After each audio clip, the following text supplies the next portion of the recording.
Doncs que va ser un èxit esclatant, molta gent fent una cosa que no és una simple manifestació, sinó de fet una coreografia.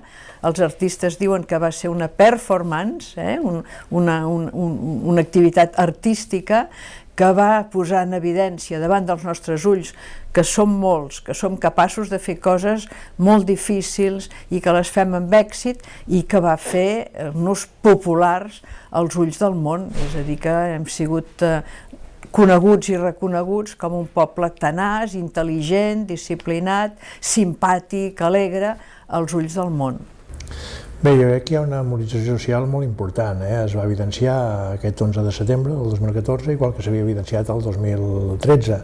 Crec que hi ha una àmplia majoria social avui mobilitzada perquè és conscient que hi ha un conflicte polític real, que el model territorial de l'estat espanyol està esgotat, que no dona satisfacció a les necessitats de la societat catalana. Crec que el detonant és la sentència del Constitucional del 2010, que va evidenciar que aquest model està esgotat i que la Constitució tal com està no dona cabuda. I a partir d'aquí sembla evident que quan tens un conflicte polític la resolució ha de ser política i democràtica, i per tant el dret a decidir s'inscriu amb aquesta voluntat de que la ciutadania pugui prendre una decisió sobre com abordem aquest conflicte que tenim i com superem aquest model esgotat.